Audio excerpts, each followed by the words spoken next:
ਦਿਲ ਵਾਲਾ ਦੁਖੜਾ ਨਹੀਂ ਕਿਸੇ ਨੂੰ ਸੁਣਾਈਦਾ, ਆਪਣੀਆਂ ਸੋਚਾਂ ਵਿੱਚ ਆਪੇ ਭੁੱਲ ਜਾਈਦਾ। ਦਿਲ ਵਾਲਾ ਦੁਖੜਾ ਨਹੀਂ ਕਿਸੇ ਨੂੰ ਸੁਣਾਈਦਾ। ਨਾਜ਼ਰੀਨ, ਇਹ ਆਵਾਜ਼ ਤੁਹਾਡੇ ਕੰਨਾਂ 'ਚ ਗੂੰਜੇਗੀ ਤੇ ਤੁਹਾਨੂੰ ਫੌਰਨ ਪਤਾ ਚੱਲ ਜਾਣਾ ਕਿ ਇਹ ਆਵਾਜ਼ ਪਾਕਿਸਤਾਨ ਦੇ ਅਜ਼ੀਮ ਗੁਲੂਕਾਰ ਮੁਹੰਮਦ ਆਲਮ ਲੋਹਾਰ ਦੀ, ਜਿਨ੍ਹਾਂ ਫੋਕ ਗੁਲੂਕਾਰੀ ਵਿੱਚ ਆਪਣਾ ਮੁਕਾਮ ਹਮੇਸ਼ਾ ਉੱਚਾ ਰੱਖਿਆ। ਤੇ ਅੱਜ ਆਪਾਂ ਗੱਲ ਕਰਦੇ ਹਾਂ ਮੁਹੰਮਦ ਆਲਮ ਲੋਹਾਰ ਦੀ ਗਾਇਕੀ ਦੀ। ਤੇ ਤੁਸੀਂ ਵੇਖ ਰਹੇ ਜੇ YouTube ਚੈਨਲ ਰੋਸ਼ਨ ਪੁਆਇੰਟ। ਮੈਂ ਹਾਂ ਤੁਹਾਡਾ ਮੇਜ਼ਬਾਨ ਜ਼ਫਰ ਨਦੀਮ।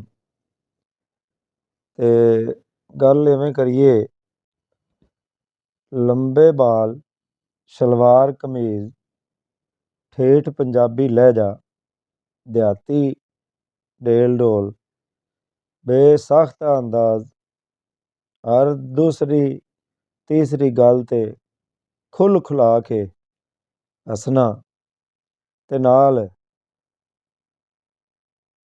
ਬੈਠੇ ਹੋਏ ਦੇ ਹੱਥ ਤੇ ਜ਼ੋਰ ਦੀ ਹੱਥ ਮਾਰਨਾ, ਇਹ ਖਸੂਸੀਆਤ ਪਾਈਆਂ ਜਾਂਦੀਆਂ ਨੇ ਮੁਹੰਮਦ ਆਲਮ ਲੋਹਾਰ ਦੀ ਸ਼ਖਸੀਅਤ ਵਿੱਚ।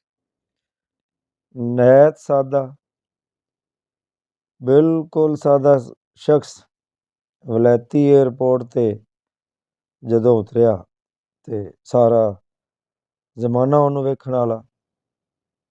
ਅਸਲ ਗੱਲ ਉਸ ਵੇਲੇ ਵਧੀ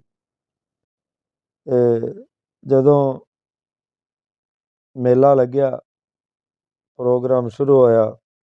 ਭੜਕੀਲਾ ਲਾਚਾ ਕੁਰਤਾ ਪਹਿਨਿਆ, ਹੱਥਾਂ 'ਚ ਚਿਮਟਾ ਤੇ ਜਾ ਨਿਕਲਿਆ ਬਰਤਾਨੀਆ ਦੇ ਸ਼ਾਹੀ ਮਹਿਲ ਵਿੱਚ।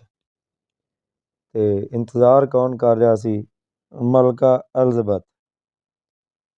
ਮੌਸੀਕੀ ਦਾ ਪ੍ਰੋਗਰਾਮ ਸ਼ੁਰੂ ਹੋਣ ਵਾਲਾ ਸੀ ਤੇ ਇਹ ਸੀ ਮਲਕਾ ਦੀ 25ਵੀਂ ਸਾਲਗਿਰਾ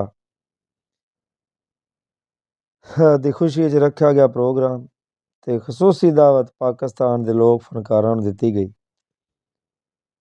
ਇਹਦੇ 'ਚ ਸਭ ਤੋਂ ਜਿਹੜੀ ਮਸ਼ਹੂਰ ਚੀਜ਼ ਸਾਹਮਣੇ ਆਈ ਉਹ ਸੀ ਚਿਮਟਾ ਵੱਜਣ ਦੀ ਆਵਾਜ਼। ਤੇ ਨਾਲ ਜਿਸਲੇ ਮੁੜ ਆਵਾਜ਼ ਦਾ ਤੜਕਾ ਲੱਗਿਆ ਤੇ ਆਲਮ ਲੋਹਾਰ ਨੇ ਮੁੜੇ ਬੋਲ ਵੀ ਉੱਥੇ ਗਾ ਕੇ ਸੁਣਾਇਆ। ਮਲਕਾ ਤੇਰੀ ਸਿਲਵਰ ਜੁਬਲੀ ਘਰ ਘਰ ਮਨਾਉਂਦੇ ਨੇ, ਗੋਰੇ ਕਾਲੇ ਮਿਲ ਕੇ ਸਾਰੇ ਗੀਤ ਗਾਉਂਦੇ ਨੇ। ਆਹਾ, ਦੱਸਣ ਵਾਲੇ ਦੱਸਦੇ ਨੇ ਤੇ ਉੱਥੇ ਸਮਾਂ ਹੀ ਬਣ ਗਿਆ। ਮਲਕਾ ਸਮੇਤ ਜਿੰਨੇ ਉੱਥੇ, ਪੰਜਾਬੀ ਨੂੰ ਕੌਣ ਜਾਣਦਾ? ਤੁਹਾਨੂੰ ਪਤਾ ਅੰਗਰੇਜ਼ਾਂ ਨੂੰ ਕੀ ਲੱਗਿਆ ਪੰਜਾਬੀ ਨਾਲ। ਉਹਨਾਂ ਦਾ ਚਿਮਟਾ ਵੇਖਿਆ ਤੇ ਲਾਚਾ ਕੁਰਤਾ ਰੰਗੀਨ ਵੇਖਿਆ ਤੇ ਬੜੇ ਰਾਜ਼ੀ, ਤਾਲੀਆਂ ਵਜਾ ਵਜਾ ਕੇ ਜਨਾਬ ਲੋਟ ਪੋਟ ਹੋ ਗਏ। ਤੇ ਇਹ ਮੁਹੱਬਤ ਜਿੰਨੀ ਉਹਨਾਂ ਇਸ ਫਨਕਾਰ ਤੇ ਲਟਾਈ, ਉਹ ਲੈ ਕੇ ਵਾਪਸ ਆਇਆ। ਇਹ ਉਹ ਅਜ਼ੀਮ ਫਨਕਾਰ ਹੈ ਜਿਹੜਾ ਲੋਹਾ ਕੁੱਟਦਾ ਕੁੱਟਦਾ ਲੋਕਾਂ ਦੇ ਦਿਲਾਂ ਦੀ ਧੜਕਣ ਬਣ ਗਿਆ। ਹਾਲਾਂਕਿ ਲੋਹਾਰ ਦੇ ਬਾਰੇ ਖਿਆਲ ਇਹ ਹੀ ਸੀ ਕਿ ਉਹ ਸਖਤ ਕੰਮ ਕਰਨ ਦੀ ਵਜ੍ਹਾ ਤੋਂ ਇਹ ਲਤੀਫ ਜਜ਼ਬੇ ਪਿਆਰ ਮੁਹੱਬਤ ਵਾਲੇ ਉਹਨਾਂ ਤੋਂ ਆ ਰਹੀ ਹੈ। ਲੇਕਿਨ ਦੁਨੀਆ ਮੰਨਦੀ ਹੈ ਕਿ ਮੁਹੰਮਦ ਆਰਿਫ ਲੋਹਾਰ ਕਿਵੇਂ ਆਪਣੇ ਆਪ ਨੂੰ ਗਾਇਕੀ ਵਿੱਚ ਮਨਾਇਆ। ਇੱਕ ਪ੍ਰੋਗਰਾਮ ਵਿੱਚ ਉਹਨਾਂ ਨੂੰ ਦਾਵਤ ਦਿੱਤੀ ਗਈ ਕਿ ਤੁਸੀਂ ਤਵੇ ਤੇ ਰਿਕਾਰਡਿੰਗ ਕਰਾਓਗੇ? ਉਹਨਾਂ ਕਿਹਾ ਹਾਂ, ਮੈਂ ਤਵੇ ਬਣਾ ਲੈਂਦਾ। ਪੁੱਛਣ ਵਾਲੇ ਤੇ ਪੁੱਛਿਆ ਵੀ ਗ੍ਰਾਮੋਫੋਨ ਦੀ ਰਿਕਾਰਡਿੰਗ, ਲੇਕਿਨ ਇਹਨਾਂ ਸਮਝਿਆ ਵੀ ਸ਼ਾਇਦ ਉਹ ਤਵੇ ਦਾ ਕਹਿ ਰਹੇ ਨੇ। ਉਵੇਂ ਹੀ ਅੱਗੇ ਟੁਰੇ ਜਾਂਦੇ, ਪਿਛਾ ਮੋੜ ਤੇ ਨਾ ਵੇਖਿਆ ਤੇ ਆਂਦੇ ਨੇ ਟੁੱਟ ਪੈਣੇ ਮੁਨੱਵਰ ਜ਼ਰੀਫ ਨੇ ਬੜਾ ਹੀ ਹਸਾਇਆ ਹੈ।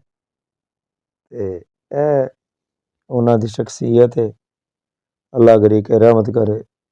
वस्सलाम।